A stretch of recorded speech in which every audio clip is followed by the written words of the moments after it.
So because my pain level was so intense, Dr. Ochoa called down to the emergency department at OSU to let them know that they needed to have waiting for me some pain medication that would go directly into the IV port that they had put in my arm. And he told me that they would have that waiting for me because at that point I didn't have a room yet. They'd started the admission process, and that was part of the information throughout the night.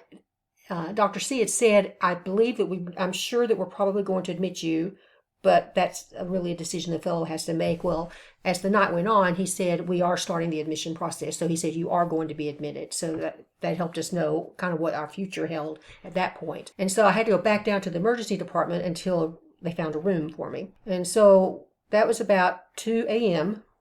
And I went down to the emergency department. And the medicine had been called in, but it's just like any emergency department, especially in a large city, in a large hospital. Things were busy, and it took about an hour before I actually got any pain medication. And honestly, that was probably one of the most physically uncomfortable times of my entire time in the hospital. But when they did give me the medication, it worked very, very fast, and they waited an hour and actually gave me more. That took care of the pain, which was a relief. But at that point, I was actually still sitting in a wheelchair. They didn't even have a place in the emergency department for us. Finally, at about 7 a.m., they moved us into an exam room in the emergency department so I could be on a gurney, like the ER beds that they have. While we were in that room, there was, again, a flow of people, several doctors from different areas. We had one from infectious disease. We had, Paul help me, I can't remember all of them. We had several different doctors that actually came to talk to me there, and again ask lots and lots and lots of questions. Before we finished, there were 6 different teams of doctors, and I'm guessing there were at least 6 on each team involved in this. So we looked at neurology, infectious disease was there. The team that deals with autoimmune was involved. Neurology was there, and the renal system. So there were a lot of different pieces that were being pulled together. So everybody had to have a piece. Not every one of those was on the team yet, but that eventually became the case. So there was really never a time when they were not working on this, whether I was in the waiting room waiting to get to ophthalmology, or whether I was in the exam room at ophthalmology, and even down in the emergency department. There was never a time when they were not sending people to talk to me. They were trying desperately to find out what was happening, because it was happening so fast. They were very concerned that they needed to get on this very quickly. So finally, at 11 o'clock in the morning, which I guess it would have been Tuesday morning. They said they had room for me on the 9th floor. So they took me up to the 9th floor, and we basically just got off the elevator and to the nurse's station, only to find out that they said, well, she can't be here. She's isolation, and there was something about negative flow oxygen. Either they were or they weren't. I honestly can't remember, but the nurse said she can't be up here. So they turned around and took me down. Now, this was interesting because no one had ever said I was isolation. No one gowned up. There was no mask or anything. So I don't know where that came from. But regardless, we went back down to the emergency department. And when we got down there, the emergency team was surprised to see us. One of the ladies said she had worked there 30 years and had never seen a patient rejected from a floor. In fact, she said she didn't even think a nurse could do that. However, that was the reality of it. And so we waited again for a few hours. So it was now 2 o'clock in the afternoon, and a room opened up on the 11th floor. Our room number was 1182 in Rhodes Hall at Ohio State. This was God ordained, because this is the floor I ended up spending 16 days on, and it was a floor that was just perfect for me. It was considered the geriatric floor, and we laugh when we say that because I don't feel geriatric. However, I know that I am in terms of my age, but they did tell me that I brought the average age down on the floor because I was the youngest patient on that floor. Most were in their 80s and 90s. But I finally did get a bed, and what was so remarkable was I got a private room. Now, the only reason I say remarkable is because later I found out why. It never occurred to me that I wouldn't have a private room. I honestly didn't think Ohio State had semi-private rooms anymore. So when they said how fortunate I was to get this private room, I just thanked God because I could not see to navigate at that point. It was not black blindness. But nothing made sense. I couldn't see walls. I couldn't see objects or anything. So if I had not had Paul, I would have really been very helpless, and trying to share a room would have been so difficult. And then Paul was staying with me, and while he still could have, it would have been so much more difficult to be sharing a room. And so God intervened, I should say, on our behalf when we didn't even know we needed it. It never occurred to us that we need to pray for a private room, but God knew what we would need, and he took care of that.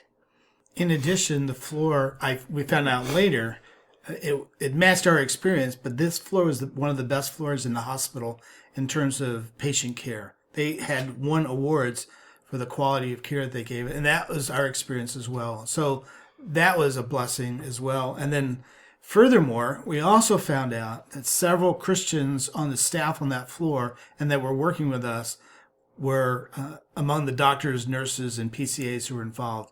These were people that we could openly share our faith with. Now, we did share our faith with others as well, but it created such an environment that enabled us to be much more comfortable in a very difficult situation. And we saw that as a blessing from God.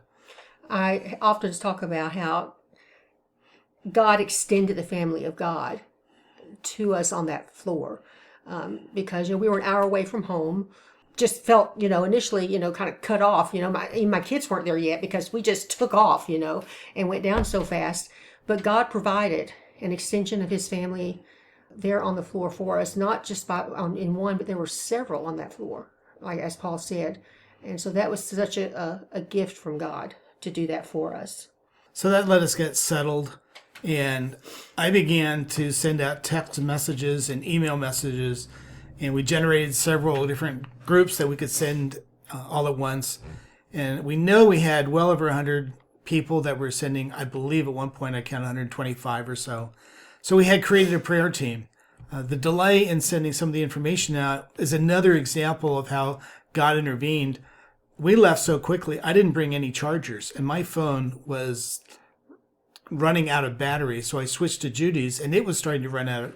And I had to be very careful how I used it. And the opportunity came when I was chatting with one of the nurses, who then went and charged our phones for us. So it got us a little bit farther on the road so we could keep a couple of people informed. But God intervened in that way as well.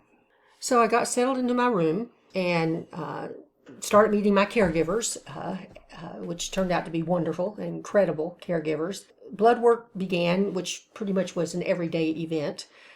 They would draw blood. And that day was my first big test. They did a chest CT. Pretty much they were trying to look at every single part of my body before this is over to try to figure out if they could know, what was causing this. And that ended the day on Tuesday.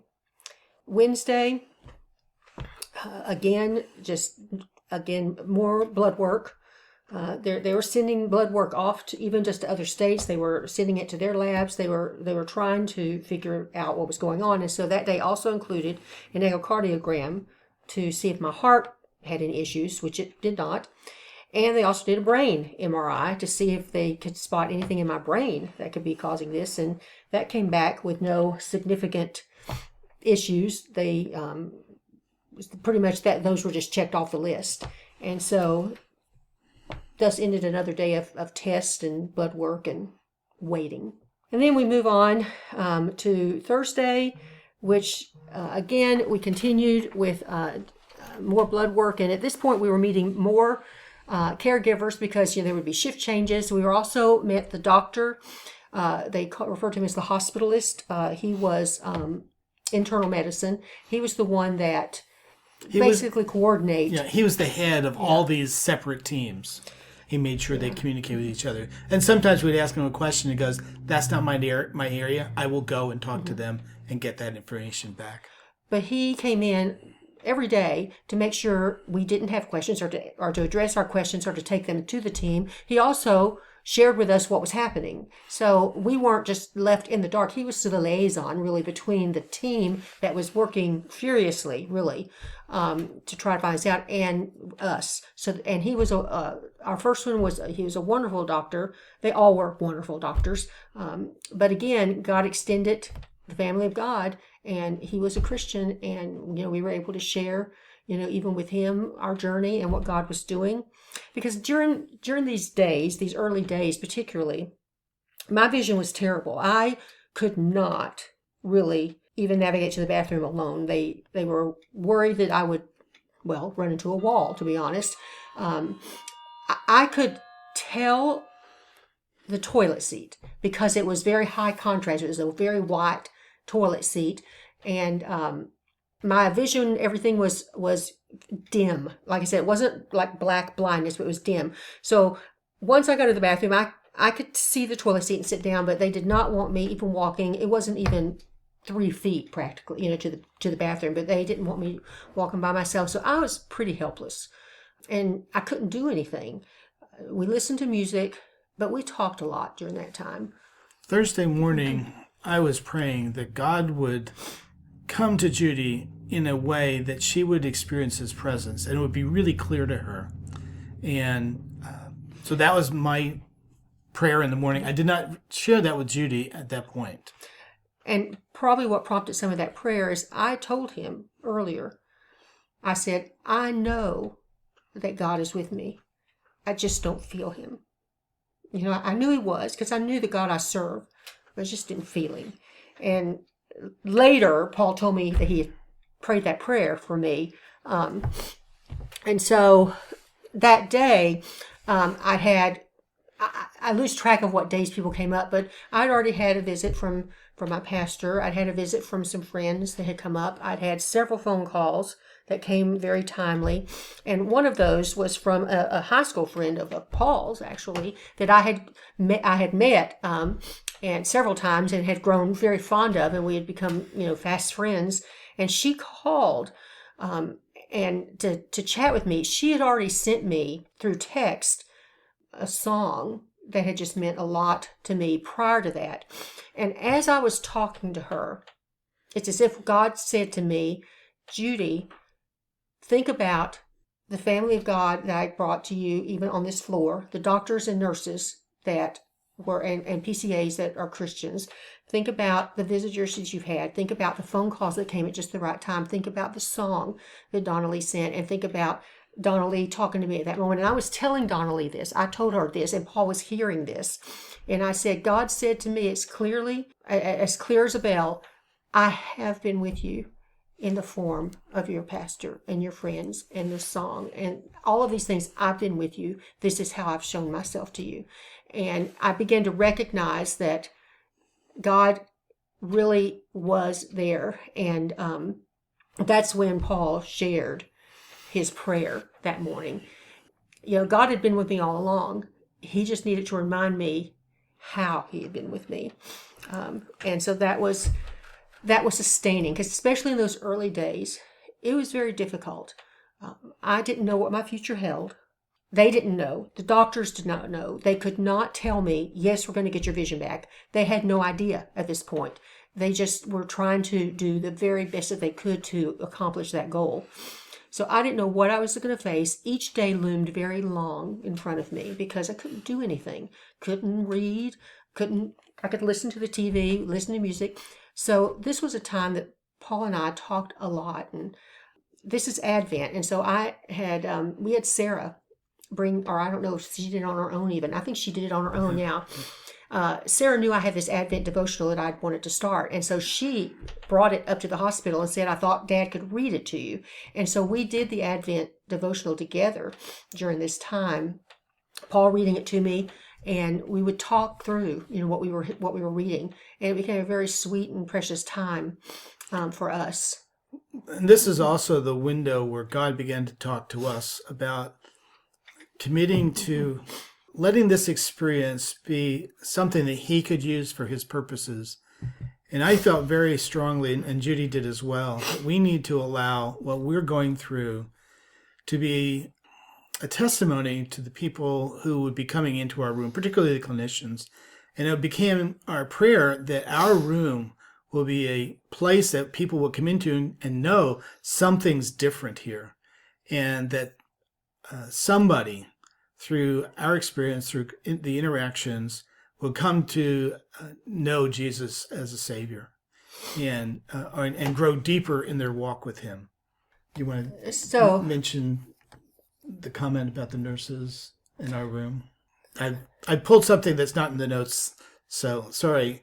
One of the things was you don't get the same staff every time. They have their own work days, and so you might have a different nurse every day. Or we were fortunate because we tended to have nurses for several days, and same things with the PCAs and the doctors. But anyway, they would ask each other, have you been in room 1182? It's a good room to be in. That was our room. And that was the thought that the clinicians had. For them, it was a good place to go. And that wasn't anything special about us. I mean, because I couldn't see people, I chatted with them a lot. I quizzed them about where they're from and, if they were married, if they had children. And so we just had lots of conversations. So they became more like family than just caregivers. And, I wanted them to see that while this was a bad situation, it was not a hopeless situation. Because our hope is in God, our hope is in the Lord. And even though there were days where I cried and I struggled, I was never hopeless because I knew I had God with me.